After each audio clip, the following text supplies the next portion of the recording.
ladies and gentlemen. The captain has turned on the fasten seatbelt sign. If you haven't already done so, please make sure the volume of this podcast is set perfectly to your listening enjoyment. Please take your seat, whether that's on the treadmill, car, sofa, or bed, and buckle in for the last trip.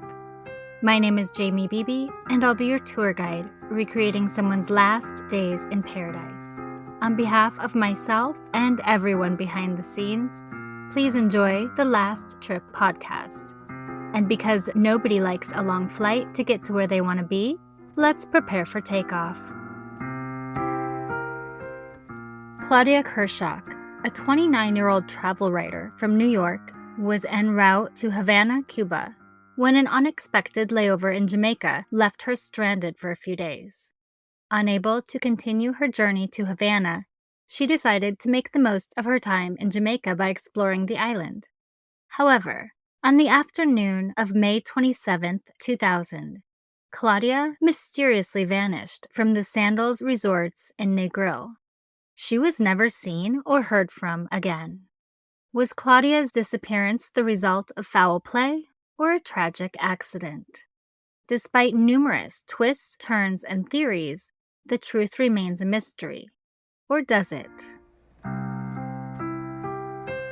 Jamaica is a vibrant island in the Caribbean known for its rich culture, beautiful landscapes, and significant influence on global music and cuisine.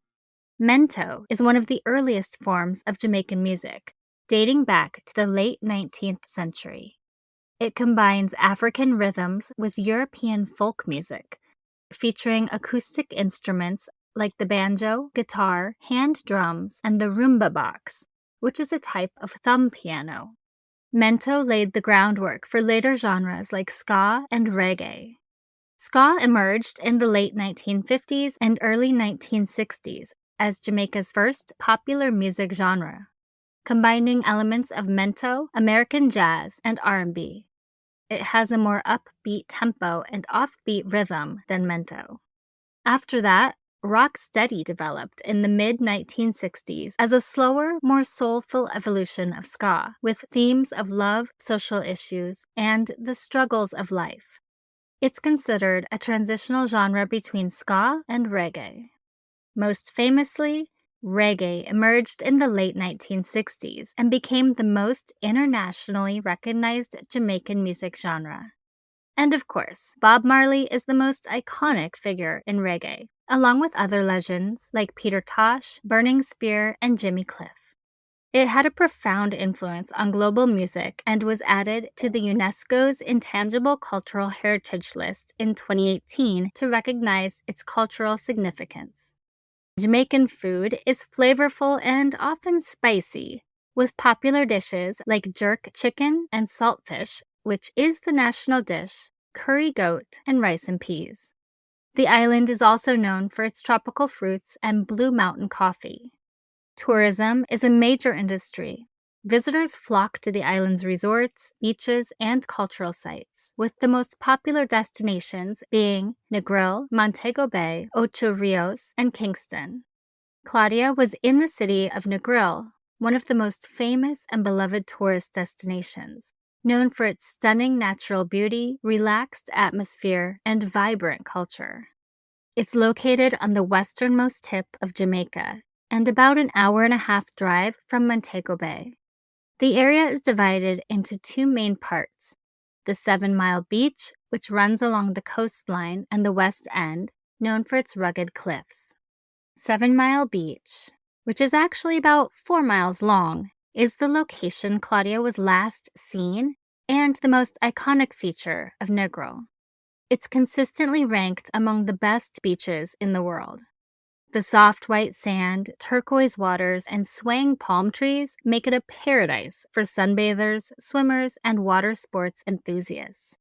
The cliffs on the west end are dramatic limestone rocks rising up to 40 feet above the sea. They're popular for diving, and if you're in the area, you can't miss a stop at Rick's Cafe. It was established in 1974 and is one of Negril's most famous landmarks. There are breathtaking sunset views, cliff diving, and live reggae music. The Negril Lighthouse was built in 1894 and is one of the oldest lighthouses in Jamaica. It stands 66 feet tall on a 100-foot cliff at the westernmost tip of the island. And of course, it's a great spot for photos. Booby Cay is a small island located just off the coast of Negril and a popular destination for snorkeling and picnicking. And before anyone looks it up, it's named after the booby birds that inhabit the area. Half Moon Beach is a more secluded beach located just outside of Negril and offers a peaceful alternative to the bustling 7 Mile Beach. The crescent-shaped beach is perfect for relaxing in a quieter setting. And once you're there, you can take a short boat ride to nearby Calico Jack's Pirate Island, which is a tiny island containing a bar and a restaurant. Another cool spot off the beaten path is the Blue Hole Mineral Springs. It's a more remote part of Jamaica and is known to remain open until the last person leaves. Visitors can either dive in or climb a ladder down to the chilly water 25 feet below the land. The cave-like opening is completely encased in karst limestone, a naturally occurring mineral that filters the steady upwell of water, leaving behind a clear, clean pool. The mud around the pool is also said to be great for the skin, and the water is valued for its mineral properties. And Negril has some of the most luxurious all-inclusive resorts. Famous ones, like Sandals Negril and Beaches Negril, where Claudia was staying, cater to those looking for that all-inclusive experience, while there are also smaller properties like the Caves or Rock House Hotel that offer a more intimate and unique stay. If that's not your speed, there are several eco-friendly resorts and hotels that emphasize sustainability and harmony with nature. And for the budget travelers like myself, there are some fun hostels to stay in. Overall, Jamaica is a gorgeous island with a rich culture and welcoming atmosphere. But, like anywhere in the world, things can go drastically wrong. Let's get to know Claudia Kirschhock after a word from our sponsors.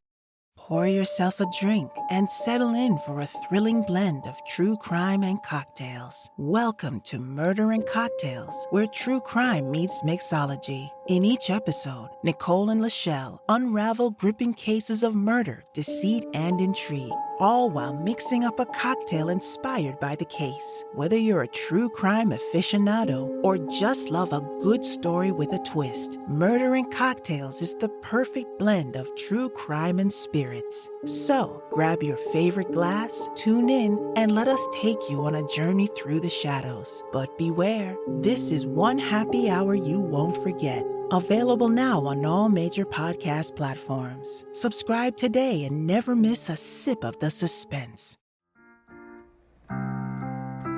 Claudia Ann Kirschhock was born on February 9, 1971, in Morristown, New Jersey, to parents Fred and Mary Ann, along with her sister. She had a great childhood, graduating from a class of just 25 at a private all-girls academy in Morristown, then going on to graduate from Virginia's conservative Washington and Lee University with a political science and journalism degree. Claudia was well-rounded. She played the violin, was an avid birdwatcher, and an aficionado of cultural tourism. She loved traveling. She lived in Paris for 7 months in the mid-1990s, calling home at least once a week. She also took frequent trips to Italy and the Canary Islands. And just a few weeks before her trip to Jamaica, she had been working in Washington State, driving 1,100 miles of coastline and flying over Mount Rainier and Mount St. Helens, calling home to tell her parents about the flock of bald eagles she saw on that trip. She was described as orderly, responsible, and happy with her life. She loved writing and had an adventurous spirit, but she was cautious. She carefully weighed risks, paid attention to detail, and didn't take many chances. She lived at home with her parents until December of 1999, when she moved into an apartment in Astoria, New York, that her father found for her to be closer to her new employer, Manhattan-based Frommer's Travel Guides. And Frommer's Travel Guides is a prestigious and well-known series of travel books that offer comprehensive information and advice for travelers. They cover destinations worldwide, providing details on accommodations, dining, attractions, transportation, and cultural insights. Essentially, she had just landed her ultimate dream job. Probably most people's ultimate dream job, as an assistant travel writer and editor. Things were going great for Claudia, and at 29 years old, she had her whole life ahead of her. How did her dream life turn into a nightmare in Jamaica? Claudia was not originally scheduled to go on this work trip, but rather another writer had been set up to go and dropped out at the last minute. So Claudia jumped at the chance. Claudia and 3 other writers were supposed to go to Havana, Cuba to check out the new Sandals Resort, but they only got as far as Montego Bay, Jamaica on May 24, 2000, the first stop on their flight. That's when they learned they wouldn't be traveling to Havana after all.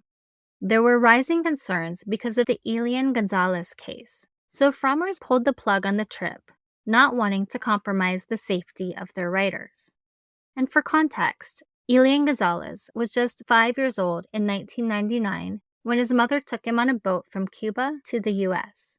But the boat capsized, and everyone on board drowned except the child. When he was rescued, he was placed in the care of relatives in Miami. But his father in Cuba demanded his return, and the Cuban government supported that demand. So the U.S. and Cuba entered a heated political battle, with the U.S. eventually agreeing to return Elian to his father in Cuba, and forcibly removed Elian from his relatives in June of 2000.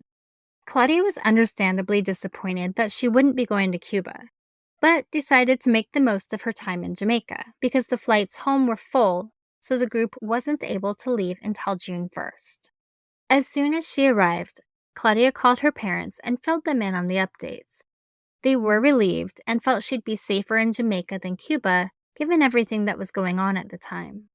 On May 25th, Claudia and another travel writer, Tanya Grossinger, were offered a complimentary stay at the Sandals Resort in Negril, so they left Montego Bay for the beachside resort. The two became fast friends, having meals together and chatting over evening drinks. That night, Claudia also met and became friends with bartender Anthony Grant. Anthony was native Jamaican from the nearby town of Green Island, where he lived with his mother and sisters. He was in his 20s, tall, smiled a lot, known as a bit of a jokester, and had been a popular bartender at beaches since its opening in 1997. When Claudia told him she was a big fan of reggae music, he offered to take her to a local club after the resort bar closed that night. The next morning, May 26th, when Claudia met with Tanya for breakfast, she filled her in on her adventures with Anthony from the night before. She told Tanya that they went to the bar, danced and listened to reggae music, smoked some pot, and then went skinny dipping. She also told Tanya that Anthony had asked her out again for the next night, but she declined. Neither of the women thought much of it. On May 27th, Tanya was able to get a flight back to New York for later that day and called Claudia at 8 a.m. for their breakfast meeting and to let her know the new plans. After breakfast, they said their goodbyes, looking forward to meeting up again in New York when Claudia returned. That afternoon, around 1 p.m., Claudia was seen by a lifeguard walking along 7 Mile Beach, headed away from the resort. She was wearing her blue bathing suit, a t-shirt, and carrying a portable radio. This was the last confirmed sighting of Claudia Kirschhock. The next day, and the following 3 days, bartender Anthony Grant called in sick to work. And during this time, the hotel maids realized Claudia's bed hadn't been slept in, and nothing was missing from her hotel room. They reported this to hotel security, but no one contacted her family or employer. On June 1st, when Claudia was supposed to check out of her hotel room, her belongings were removed and the room was rented out to the next guest. Of course, this contaminated any possible crime scene and destroyed any possible links to her whereabouts. A search through her room showed that the only things missing were her blue bathing suit, the t-shirt she was last seen in, her radio, and possibly a notebook that she was known to take everywhere with her. The rest of her clothes were found neatly packed in her suitcase. Her passport, $180 in cash, credit and ATM cards, cell phone, and camera were also retrieved from the hotel safe. Claudia's parents had been concerned when she didn't contact them for several days. They called her employer on June 2nd, when she was supposed to show up in New York for work, and found that she never arrived. They immediately called the Sandals Resort, and that's when they found out Claudia had been missing for several days. Claudia's parents were on the next flight to Jamaica to look for their daughter. And this is where a series of mistakes were seemingly made by the hotel and hotel staff. All her belongings were brought to the resort manager's office, but by the time her parents arrived, her cell phone had already disappeared from hotel custody, and it has never been found to this day. The logbook that they used to write down the license plates of all the cars in and out of the resort also disappeared, but just for the month of May. The video surveillance from the cameras outside Claudia's room and in the hallway had somehow been taped over. And most shocking to me, the hotel decided to develop the film in her camera, but told authorities and Claudia's family that there were no photos on the film. When Claudia's disappearance was made public, the resort's public relations director, Leo Lambert, held a press conference, making this yet another blunder at the hands of the hotel. He claimed that he had actually seen Claudia the day after her disappearance, and that she had been partying with multiple men and had run away to live in the hills with a Jamaican lover. He made it seem like her disappearance was no big deal, and victim blamed her, all at the same time. He eventually admitted that he had lied in this press conference because he was trying to protect the resort's image, since that was his job. But it was later discovered that not only did Anthony call in sick for those 4 days after Claudia's disappearance, but so did Leo Lambert. If that's not fishy, I don't know what is. The Jamaican media portrayed Claudia in a very negative light, suggesting that she was an adventure seeker and was responsible for her own disappearance. Of course, this frustrated her family because they knew Claudia was a responsible person who would research locations she was planning to travel and didn't have a risky lifestyle. The American media also covered her disappearance extensively, and many reported that criminal activity in Jamaica is widespread, recommending that anyone hoping to visit the country should take this into account when planning their stay. So there was a lot of blame shooting in every direction. In July, the Jamaican police, having searched land and sea, conceded that they had no leads, and the island's nationalist government, for the first time in recent history, acceded to the Kirschhock's request and officially called in the FBI for help. From August 13th to 20th, nearly 3 months after Claudia went missing, Harry Oakes Jr., who operates a private search group, and his dog Valerie, a 6-year-old collie, went to Jamaica to try to find Claudia's trail. Valerie had a hand in finding people after the Oklahoma City bombing, Hurricane Mitch in Honduras, and an earthquake in Turkey. Valerie allegedly followed Claudia's scent straight to Anthony's house and car, but nothing could be proven, and more on that shortly. Claudia's parents made numerous trips to Jamaica to continue their search over the next couple of years. They hung up thousands of posters, hired private investigators, and posted a $50,000 reward. Her parents quit their jobs to undertake the search full-time, desperately looking for their daughter. Sandals Resorts also posted a reward of 1 million Jamaican dollars, or about 21,000 US dollars. But none of this pushed anyone to come forward, and there were no more clues leading to Claudia or what happened to her. Claudia was declared legally dead in May 2002 after a judge decided that she would not have left on her own accord, and her disappearance was likely the cause of foul play. In a statement after Claudia was declared dead, Sandals Resorts said, "We as a company and as hundreds of employees send our sympathy to Claudia's family at this extremely sad news. We had all remained hopeful for a very different outcome." Now, her family did this so soon after her disappearance because they believe the Sandals Beaches Resort employees impeded the investigation into their daughter's disappearance and that they probably know what happened to her. They needed her death certificate to file a lawsuit against them for willfully destroying evidence and causing emotional stress. Her family also said that the Jamaican police did not cooperate with them and would not let them examine the investigative file. They felt they could get more information in a court of law than they could on their own.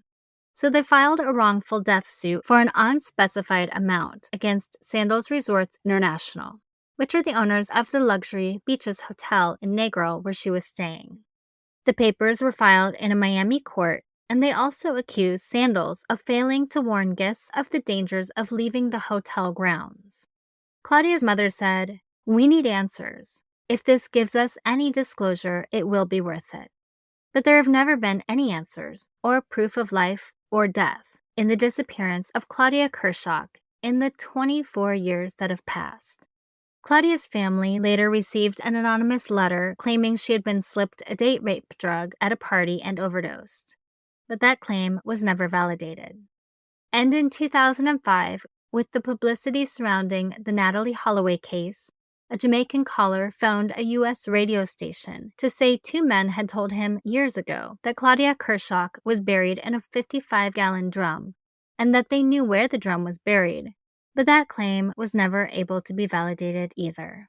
There are plenty of theories, and although authorities have said there is not a person of interest, many people believe differently. Let's get into those theories after a message from our sponsors. Hey guys, I hope you're all enjoying the Last Trip podcast. I'm excited to tell you about my bikini company, The Boyfriend Bikini. Now, I love traveling, especially to warm tropical beaches, and I found myself always searching for the perfect travel bikini. Something sexy, great for any occasion, and easy to stuff in my bag when I'm on the go. So I took all the best bikini ideas, worked with a fashion designer in Paris and a manufacturer in Bali to create my new swimwear company, The Boyfriend Bikini. You know that saying about how girls level up after a relationship ends? They travel more, get hotter, and start a new business? Well, that's exactly what I did. The Boyfriend Bikini is about taking control of your happiness, personal growth, and being a total girl boss. I've named each bikini after a type of man I know, good and bad, because each one helped me grow into who I am today. When you order your favorite boyfriend bikini, you'll get the story behind the man that inspired that bikini. And because you listened to The Last Trip, I'm giving you 10% off your order by using code TRAVEL. Also, a portion of all sales will go to the National Coalition Against Domestic Violence. Just go to theboyfriendbikini.com and use code TRAVEL to get 10% off your order. That's theboyfriendbikini.com, code TRAVEL to get 10% off your order. Happy traveling!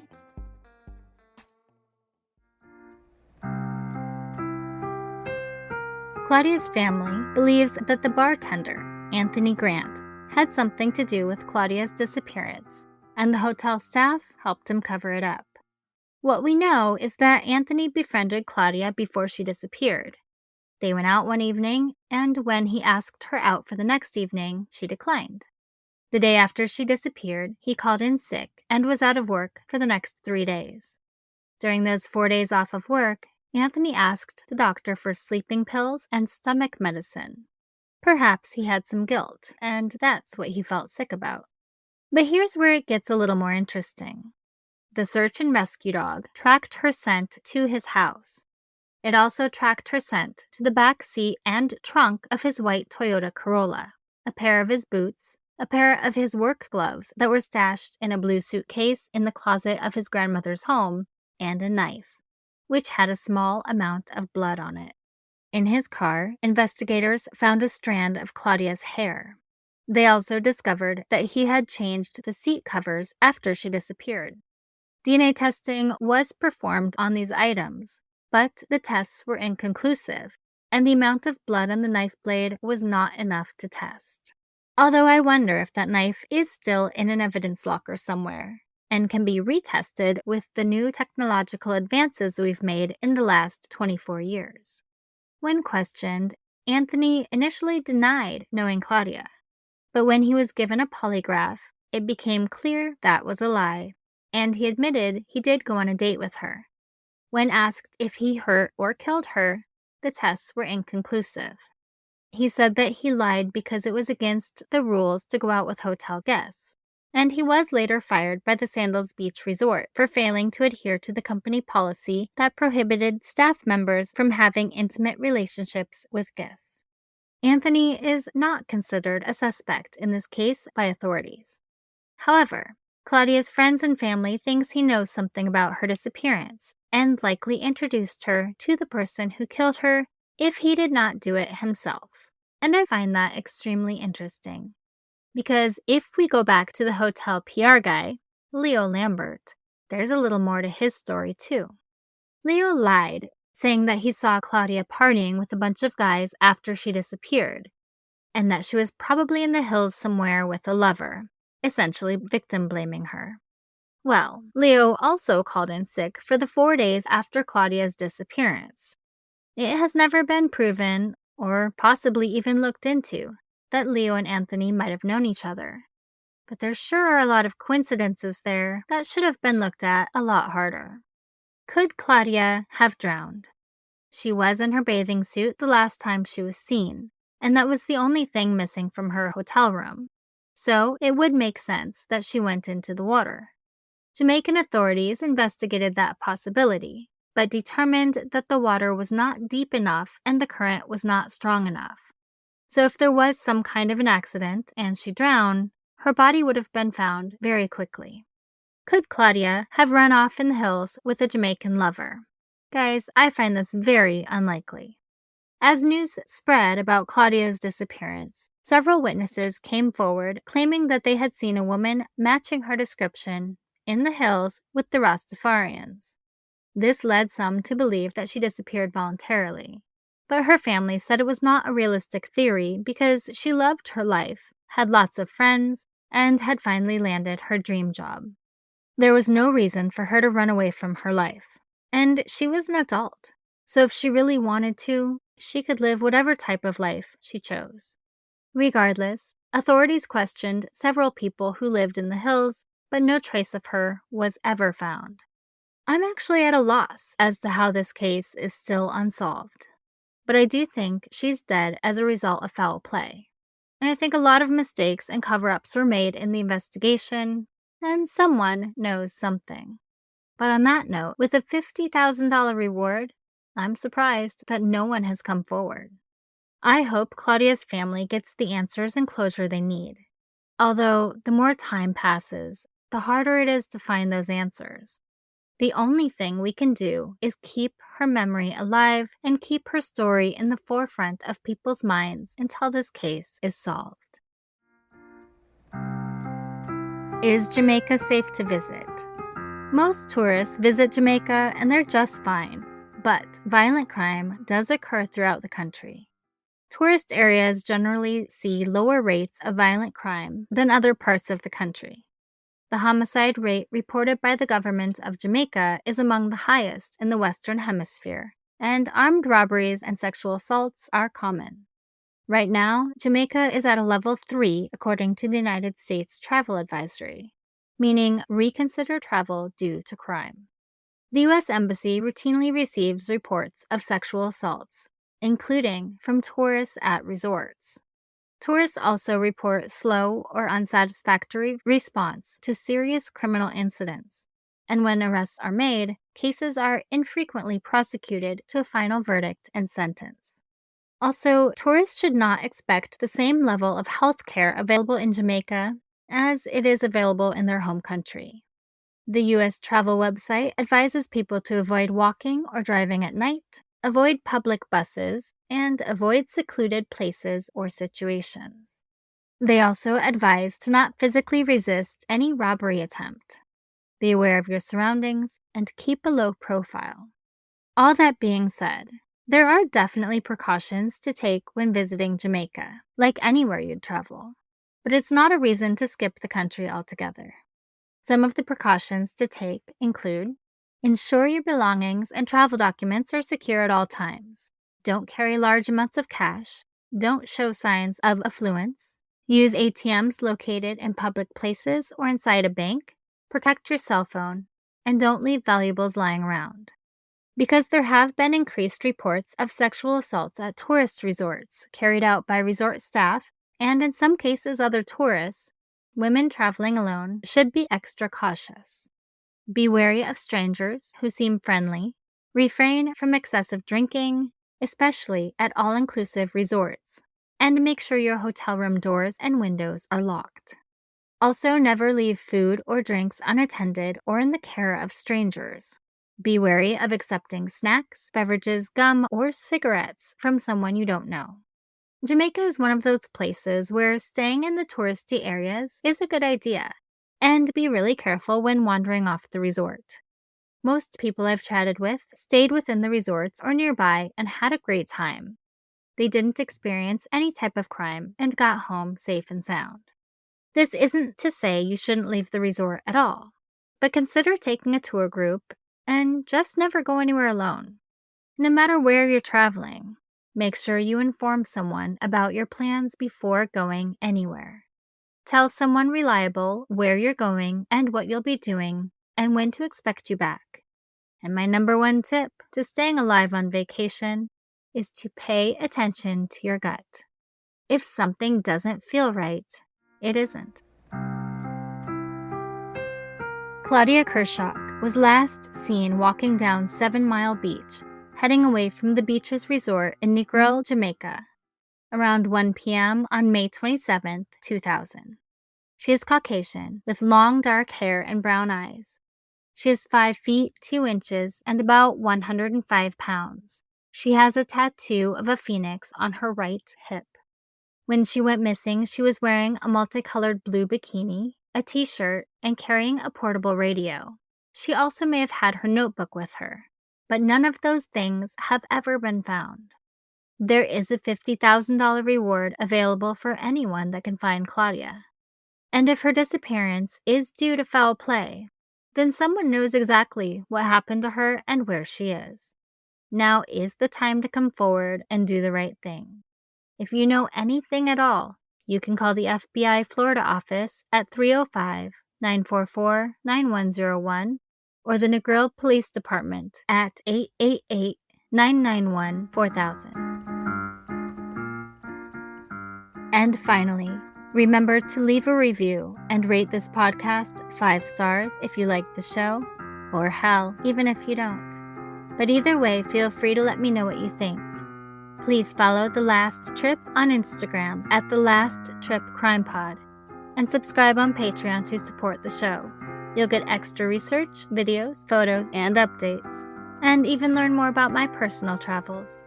That's patreon.com/thelasttrippodcast.